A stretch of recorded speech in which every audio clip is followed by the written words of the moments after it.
Welcome to Well. Today we're going to be talking about the evolution of business in the wellness industry. I thought it would be apropos to have Jill Dailey join us. Jill Dailey is really an innovator in the fitness world, having started the Dailey Method almost 25 years ago and really started a revolution. She was one of the first people to bring boutique fitness to the West Coast, and she has done it all. She opened her first Dailey Method in 2000, ultimately growing the brand to a franchise of almost 70 locations, and then decided franchising really wasn't for her. We're going to get behind the scenes and get a deeper look into how that evolution happened, the growth, the shift back to a two-studio business today, and what the next few years look like for her. Jill, thanks so much for being here with us today on Well. You are welcome. I'm happy to be here. Excited to talk to you. Same. I really, when I started thinking about the idea of wellness businesses evolving, you came to mind because I've been working with you as a client now and kind of been watching your brand, the Dailey Method, for years and been to classes. And I've just noticed how things have shifted and changed. But at the heart of it all, there's been this consistent thread of authenticity and just a great client experience. And so I'm really, really excited to dive into how it all started, how you've grown, and really just hear your thoughts on this wild industry we're in. So, Yes, it is. yeah. Would you mind telling me about how you started the Dailey Method and why bar? What stood out to Uh, you about that um, method? I got my degree in kinesiology, and when I moved to the Bay Area right after I graduated, I got into Pilates. And I really love Mm, Pilates, and I did a lot of teaching, but also got into teacher training with that, and then opened up a Pilates and personal training studio with another woman. So I was doing a lot of one-on-ones. And during that process, I had a client who used to do Lottie Burke in New York, and she sent me a couple times to New York to take classes to, be able to teach her that. And every time I did it, I was like, I love this so much. I liked the group environment more because it was yeah. really before there were a lot of group fitness classes. And I liked the group of it so much more, but it was so hard. It was so effective. I felt like I really like an hour in bar did so much more for my body than an hour in a Pilates class or an Mm. hour working out at the gym. And so I just decided that I was going to sell my personal training studio to my partner and open up a studio. And it was before, there were any boutique studios in the Bay Wow. Area that I knew of. We were the first bar studio on the West Coast. 25 years Wow. ago, we just Oh my celebrated our gosh. 25th anniversary. I know. It's pretty Congratulations. amazing. Yeah. Oh And, my goodness. and it just grew from there because I was passionate about it. So great. So you were doing personal training before that. I was doing Pilates and personal training before that. Yeah. Pilates. Okay. And I mean, that shift, I guess, looking at how you were running your personal training and Pilates studio versus running the bar studio, was it just such a different experience interacting with clients because of that group mentality? Oh, definitely. Yeah. I mean, it's so different. I do appreciate doing personal training and I still do it sometimes today. I think that Mm-hmm. there's so much value you can give an individual and also so much you can learn yourself from working with people in that type of environment. But there is an element where it becomes you're a little bit they're a therapist. Yeah. There's not quite as much like focused energy and just what you get from a group, what you get from a class can always be really exciting. Yeah. I mean, that's what made me fall in love with boutique fitness, just that class environment, the collective movement and breathing, and you feed off of people so much. It's just a really magical experience. Definitely. So, curious, when you were starting, did you really start with the franchise model in mind? Did you go into this saying, like, God, I want to bring bar to the world. I'm going to make a huge company? Or were you just like, No. okay, I was that's generally not where my mind in general goes. My mind was like, I'm going to open up this great little studio in the Marina of San Francisco, and I'm going to have a great business and just really enjoy it. And I really wanted the model of being able to offer childcare there because I was in oh, kind of in nice. the place in my life where I was trying to get pregnant. And so I kind of wanted I'm going to stay here. I'm going to bring the kid to work with me every day. I'm going to have my small studio. And then it kind of built from there. My husband at the time was very into like he wanted some type of franchise business. And Mm, he started training and teaching and wanted to just open up more versus doing a franchise, open up other studios. And so we opened up one in Marin, which is still a current one that we have. And then people kept asking me for it. We want one in Oakland. We want one over here. We want this. And I'm like, I'm not going to open studios all over the place. Like at one point we had four, and that's way too many for, I believe, for me to try to be running four studios on your own. And so it was a little easier to go to the franchise model, but it was hard for me because I was worried about quality. And I mean, to me, that's like the ultimate thing in what I do is it's the quality experience that I'm giving my customers. yeah, I can imagine, and I've seen it go well, and I've seen it go horribly wrong, where it's, And yeah, me too. I'm sure you've got plenty of stories there. Well, I guess when even just you saying, you wanted to start this individual location that served your community and was really not thinking about the broader US health and wellness population. Were you really focused on, okay, we're gonna create this one experience for the client who walked in who, like you, is maybe a mom or somebody who's at a certain age in life, or were you trying to make this a more accessible and just anybody can do it method? Because I've heard a lot of people say with bar, this is a model that, obviously it's primarily female. It's something a lot of dancers go to, but there was an intimidation factor with bar. It was definitely like, oh God, I am not a ballerina. So how did you take that and make it for as many people as possible, I guess? Well, I think originally when I started doing it, nobody knew what bar was. So there wasn't Mm, already that intimidation thought process there. And my first studio, I mean, I had 20-year-olds to 50-year-olds, maybe oh, 60-year-olds wow. coming to my classes. But I do want to tell you, Laura, that I have broken that stigma of what that is because my students in Fairfax, 85-year-old clients.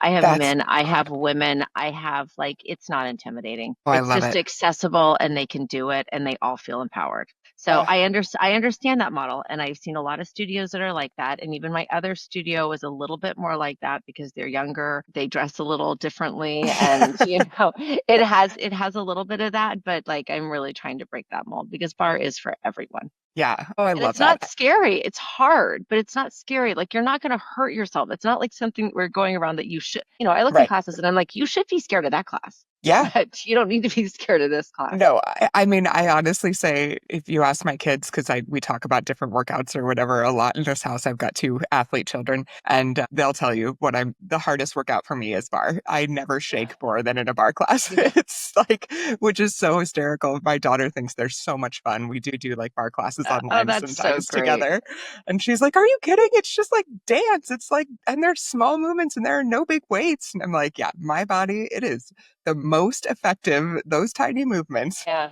make me shake I hard. mean, it's very focused. Yeah. So like it's Yes. hard, but it's safe. It's not Yes. like hard and you're not going to hurt yourself. Right. Exactly. That is never a concern. And honestly, what I love about it is the musicality and being able to move to a beat. So, do you actually, I'm curious about that. I didn't think about this until now, but do you curate the music for your classes or who handles the music? All the teachers curate their own music. So, Nice. it's like we have a format of like, I mean, for the most part, you use 124 BPM. I mean, that's for Uh-huh. most of it. But then you definitely have like different moods where you want to slow it down for a stretch series or a different abdominal series. So they have Right. kind of a format that they go off. But I mean, I'm most excited when I'm teaching with a playlist that I'm excited about. Yeah. So like I couldn't like work with somebody else's playlist or require other people to use my playlists. I think that it's a very personal thing for the teacher. Oh, I agree. I think, when I was teaching yoga classes, for a little while, I taught at a studio that had a very prescribed, you had to choose between one of their 10 playlists that they had every 2 weeks or whatever. Yeah. And I Yeah. was like, wah, wah. No, no. Oh, it was That's so really boring. hard because we all do have such different taste. And, even if it's like Yes. we kind of like the same genre, there's still like different ways we connect with it. Yep. Yeah, definitely. Yeah. Well, go ahead. Sorry. I was just going to say I give my teachers a lot of freedom on that. Yeah, Yeah, I think that makes the experience. And, too, I think a big part of the success of a lot of studios and fitness facilities, wellness facilities is just the happiness of their employees and how long they stick around. It's such a challenge to find good people and keep them. And the more you can infuse them and empower them with ways to feel like themselves and like this is for a place they're sure. happy to come to. So that Yeah. that makes a big difference. Oh, I mean, I actually, we just hired a few new teachers, but I had my primary 7 teachers had all been with me before COVID. Oh my gosh. Wow. So there's not a lot of turnover. That is quite rare. You're doing Yeah. something right. All right. So thinking about that and kind of the authenticity the teachers can bring and empowering people, I imagine when you were looking for franchisees. So your husband at the time and you were looking at this model of expanding, and that was the next evolution of the business, just saying yes to the people that wanted them in different areas of the country. How did you go about finding the right people to fill that role of carrying your brand and your torch forward? Well, I didn't go find anybody. They all found me. So it was Wow. really people reaching out to me saying, I would like to do this. And, I mean, in the beginning, it was usually like a phone call, and then we would meet, and then I would have them do an audition because really the priority for me was that the studio owner and was the primary teacher. And she Mm. knew how to teach. She knew how to do the Dailey method. Like she embodied it. It was before social media, it was before marketing. Like this was like when, tell you, Laura, when I first opened my studio, I didn't even get people's email addresses. My gosh. Such Like a simple time. because I don't even think I had an email address. Like our first notification, we somebody like snuck us the like different schools mailing lists like in the neighborhood, which you weren't supposed to do that. And Oh we my wrote gosh. postcards. And that Wow. was how I did my marketing. And then it was like all word of mouth. So it was just very different. Yeah. So, it was a very one-on-one interactive. It wasn't fill out an application. It got that way later on. But I said when I don't know their names and I don't know their kids' names and, I don't have them plugged into my phone, I don't want to do it anymore Hmm. because it was really a connection that I had with each and every one of them. Right. Yeah, that's amazing. I mean, gosh, I think franchisors today have to have a very different approach. And I imagine, it sounds so much more simple to exist in that way of being and just knowing everybody personally. I'm sure it had its challenges though. Oh, for Um, sure.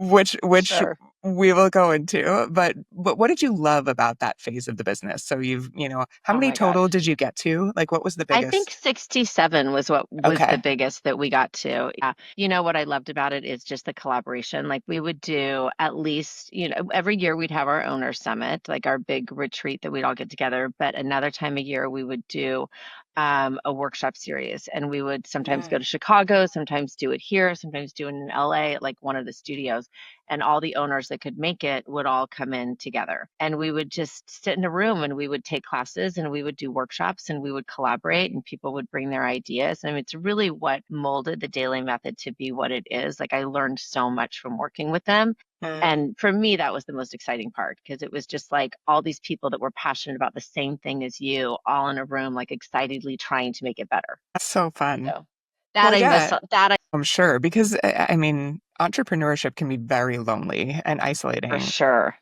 For And sure. that feels like I mean, it's kind of like having your own big company where everybody gets to come together and collaborate. I love it. Well, obviously, flip side of that, I know there were challenges and that ultimately, some of which I'm sure prompted you to shift directions. So tell us about that process of, okay, we have this growing, kind of very exciting, big company now, but ultimately you decided that franchising wasn't the right model and Yeah. and downsized back to 2 locations, correct, right I have now? 2 locations. Yeah. Okay. And I have some licensed locations. So some of the studios that were formerly the Daily Method, a lot of them just rebranded with all my blessings and all my support. Yeah, it started a little bit before COVID, and it was when, the really big gyms, Soul Cycle, Berries, Mhm. like they started coming in, they started having like Yeah. pretty shiny things. Yep. Lots of marketing, lots of money behind them. And the studio owners, like, they weren't really like, because I gave some latitude in what they did, it wasn't all like the perfect little franchise box. And they were in their own communities with the people that were their friends, and they were all different. There were some in Canada, there were some in Mexico, there were some in Chicago, like, and those people wanted different things. And within a franchise model, you can't let people do whatever they wanted. Like, we were definitely more lenient than others. I would let them have like 20% of like different classes in their studios. Like, they could Okay. offer a placemat class, but it had to be like a small percentage. But they started wanting new props and adding new classes, and they wanted to do that because they needed to do it for their community. Got it. Okay. And I couldn't say yes. Mm. And then, it's like, and we did like during that time, like add new class formats. But for me, because the technique and the why behind it is so important, like Yeah. I would have to develop the class with my master teacher trainers. And then we'd have to teach all the owners. And then they'd have to teach all their teachers before they could put it on the schedule. So it wasn't like something you could like create a class and a month later Right. or 2 months later. It usually would take almost a year for us to get a Wow. class from like inception to like regularly on people's floor. So that was very challenging for me. And then, going through COVID, like, I mean, I think we still had like 35 or 40 at that time. I mean, they weren't making any Mm. money, and Yeah. they were still paying me, and they weren't making any money, and they were getting second jobs. And at that point, I'm like, I just I wouldn't want to be in your place. And Right. I don't, and it's like, and that's the thing for me. It wasn't all about like making a bunch of money and like building this up so I could sell it. It was about having this thing that I felt really passionate about and really fed me a lot. So Yeah. I just decided to dissolve it and supported all of them and having the time to do it, supporting them and opening their own brands. A lot of them are still on our website because they license, and I still have a great relationship with many of them. That's But it's amazing. like, and it was so freeing for me because it's like, I don't want the responsibility of like people being unhappy in their jobs, in their businesses. And it's somewhat a reflection on me having to say no to them. Right. And the other thing is now it's like I can have so much creativity. I can do whatever I want because I only have two studios that I have to like bring up to that level. I don't have 60. And it's been so much fun for me like the last couple of years to like create new programs. I have started lifting heavier weights. I never thought that I would do that, but I am, but I'm really doing it in a way that's truly authentic to what the Dailey Method is, and I don't have to teach it to anybody else. My gosh. Yeah, I Yeah. don't have to make sure everybody else is doing it right. Gosh, just even as you were saying that takes a year, I'm like, when I get excited about a new idea or there's something I'm fired up about and I just want to get it out to the world, if I had to wait a year to get it out to the world, I would be so bored of it by Well, I'm also pretty sure now, Laura, with ChatGPT, I could have like done an outline and like, created a manual within 2 months. So it Oh my probably God, would be a yeah. lot quicker and, how quickly things go these days. But that's the way it was then. Wow, gosh. Yeah, no kidding. I actually just recorded an episode on AI and I thought I was pretty decent at AI usage and God, I'm already so far behind. It's just moving so fast. I know. Uh, Instagram has intimidated me constantly about that, about like not knowing enough AI. Like, yeah, yeah, I know. Well, and I have kids in high school who know how to use most of it very yeah. well already and I'm just like, wow. All right, keep going. Yeah. All right. So when you decided to dissolve everything and kind of, gosh, I can imagine just the lightening of the load and taking a deep breath for the first time in a while. What was, I mean, did you go into that next phase or that next evolution kind of where you are now with an end goal? Or was there just like, okay, let's see what happens? Well, I think that like the end goal is, I'm getting at an age like I'm almost an empty nester. Like the end goal is to like, be able to breathe myself a little bit. I'm not somebody who wants to like work really hard the rest of my life. So the end goal was like, really being able to come back to my community because the two studios that I have, they are my community. They're there where I used to Yeah. live and where I live now. They're my friends. They're amazing. And being able to be around here a lot more, but also really the travel component of it because I started doing retreats and I love doing retreats. I love to travel. And, I have so much space to do that now. Oh, that's amazing. I know. I'm excited to talk about retreats. We'll get there in a second. I think my biggest curiosity, because I just am amazed watching you through this and hearing your stories and just listening to you even today, the lack of ego you take into it and the way that you're thinking about things in terms of how you can support your past franchisees and your community and just really doing this for the right reasons. Is there anything you would say to other entrepreneurs that are struggling with just challenging decisions where there are a lot of expectations around us all the time, and how you made those decisions and have gone through this business evolution? I mean, that's really hard. So Hmm. that was a big long question. And Yeah. it's hard, but I mean, for me, I think the biggest thing is just making sure that what you're doing, you're passionate about and you're feeling aligned with. Like Mm, that's what's going to lead you to, if not the most success, at least the most joy during the process. I love that. Yeah.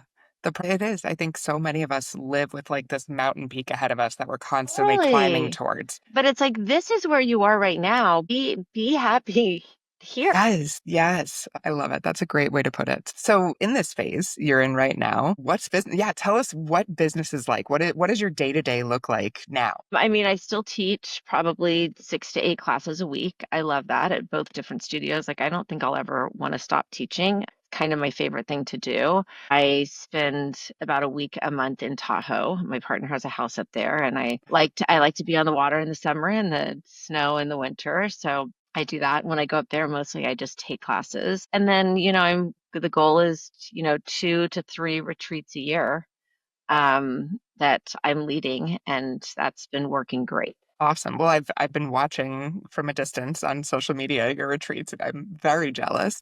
But how did you learn that business? And then do you feel like it's something that, even after maybe the studio world is done, you want to keep doing? Oh, for sure. I mean, don't tell people the studio world's going to be done. Sorry. I mean, it's That's going to be there forever. yes, forever. Once it's out, let's say once the studio world is done for me, There you go. I think I'll always stop in. But yeah, I mean, I would like to definitely continue to do that. I started with my kid's pediatrician doing a women's retreat in Sayulita, Mexico, which is kind of by Puerto Vallarta, Yeah. and did that for about, I want to say I did it for like 10 years with the Dailey Method studio owner that's over in Piedmont, Susan Wilbur. She was my first follower. And she and I would do that with the pediatricians. And it was great, but they organized it all. They basically, like, we got our plane tickets and went and showed up and taught. And I really, really enjoyed that. And then I started working with a couple of those like travel companies that do it, that do like the fitness escapes. And I think I've done like 5 with them, but the one that I've really landed with is Fit for Travel.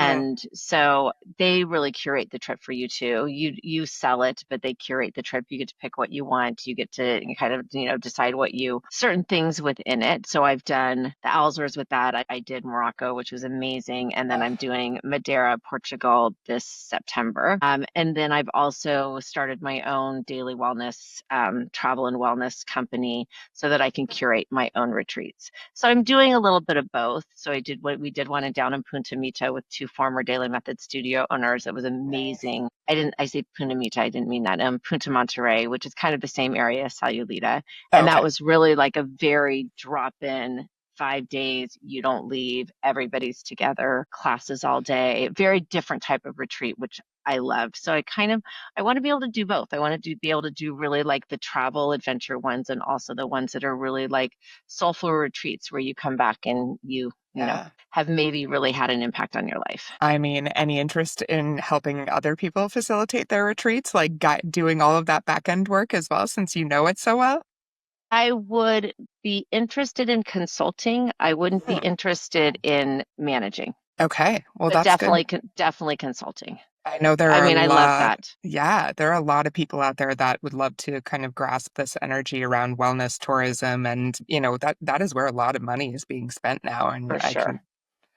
God, even just, Wellness experiences for sure. I actually did just one of my primary teachers, Valerie Goffin, who's one of the ones that does a lot of my online daily online streaming classes. mhm, She's doing a retreat next year, and so I just worked with her to help her like learn how to curate and the documents and the stuff that you don't think about that's scary and the bank exactly. accounts and the stuff you think, get 5 people to give you money and go on a trip, great. But there are some other things involved.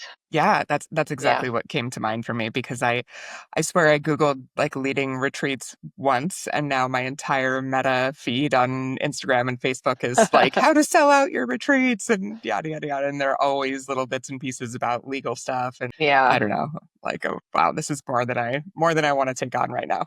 So as I'm sitting here looking at this kind of arc of your career in this business, the evolution, you started with the single location to large franchise to back again to something a little bit more manageable and this fun ancillary retreat business.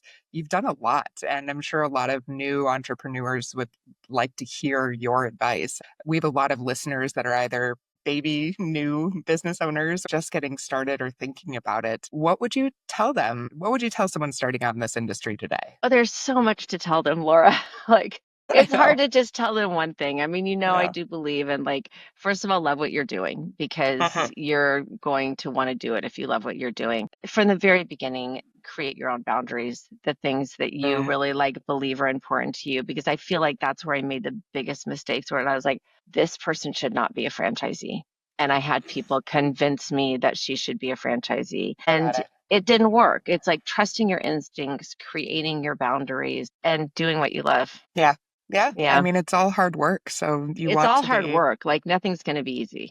yeah, I know. I think there's a very glamorous view from the outside of what it's like to work in this industry and to run a studio or to be a teacher or whatever it might be. And yeah, there are awesome moments, but it's Yeah. still hard work.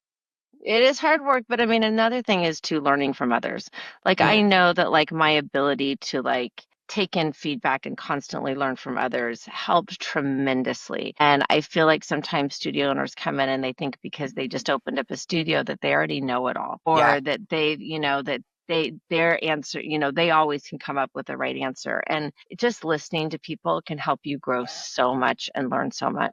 Yeah, it's funny you say that. I was just watching the Carlos Alcaraz documentary on Netflix. I don't know if anybody out there is a tennis fan. I mean, he's just such a captivating player, but he was going to play in this kind of Netflix match against Nadal in Vegas. It was definitely like a big TV thing, just really bringing an audience into tennis. And he was riding in the car to the match or to the event with Andre Agassi, who is hosting it. And Agassi said, listen, when you get a chance to really sit down with Nadal, just ask him what it took him years to learn that he wish he knew sooner. And he said, if you can learn in 10 minutes what took him 10 years to learn, that's how you're going to get there. Like whenever you have a chance to sit down with someone who has those years of wisdom, learn what you can, because God, it is so much easier to learn from other people's mistakes or, Totally. pitfalls or whatever. Anyway, Yeah, that's awesome. I love that. And it's so true. yeah. Yeah. Well, so when we're looking at the broader fitness and wellness industry right now, is there anything that's making you really hopeful? I feel like, and I don't know if this is just my area, but I feel like after this, like COVID, so many studios went out. Like I went to New York last year and like I could barely find a studio that I wanted to go work out Mm, at. And it used to be that like there was like I couldn't go to all the ones that I wanted to go yeah. to. And I do feel like there's these small kind of individualized boutique studios opening up and maybe like the opportunity that there's like not as many big scary intimidating franchises. People are feeling more confident doing that, so that's exciting for me because it's like it's always nice when they're different. Yeah, Like I, I I agree. generally like going to studios that are not the gyms that, not the franchises, or the chains, to going to the ones that really are that personal small studio. Right. It's Yeah, interesting. We were looking at our data just the other day, and I think first quarter-ish, about 30% of the businesses starting on Wallow are brand new businesses, that's which is awesome. outstanding. I mean, it blew my mind. I was really, Yeah. really excited to see that. And again, yeah, most of those are individual, non-franchise, mom and pop or I Yeah, almost I hate mean, using that term now, but but I mean, I know that the franchise model is appealing to people because you mhm. feel like you're going to get a lot of support and they're going to tell you how to do everything, but they're also going to tell you how you have to do everything.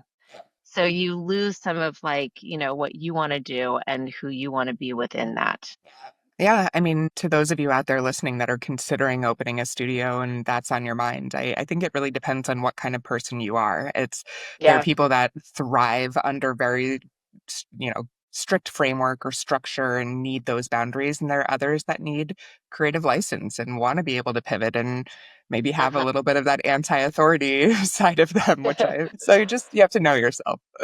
Yeah, for sure. Awesome. Well, I love to just kind of ask some questions on getting to know you as a person. I imagine with all of your retreat travel and whatnot, you probably get a chance to read a bit. Any books Um, you'd recommend lately? Laura, it is so funny because I have one of those brains that I can be reading a book and I cannot tell you the name of the book that I'm reading. And I know I'm not the only person out there like this because a lot of people, I have a few people. I am reading Educated right now, which is funny because Oh, my that's daughter so and good. I both showed up for a weekend away, and it's not a new book. Mm, And we went away for Mother's Day weekend and we both pulled out of our bag Educated. So I am reading that right now. that's a good one. I read a lot of fiction. I'm not a big nonfiction person, and I like a lot of historical nonfiction. Oh, well, we need to share because that is Historical totally fiction. my Yeah. genre. Yeah. I'm just reading A Gentleman in Moscow right Okay. now. I've Have you read read that it. one? Yes, I Yes. have. Lovely. So good. Yeah. Yes. Awesome. Well, thank you so much for taking time to meet today, to share about your journey. And gosh, I can't wait to see how this evolves for you even further. You've had such an incredible business career, studio career, and I'm just grateful I could be here observing. Well, thank you, Laura. And I'm grateful that I've met you and excited for the progression of your career. Thank you. Yeah. Big Yeah. things to come at Walla. Yeah, for sure. All All right. right. We'll see you guys soon on Well, Well, Well.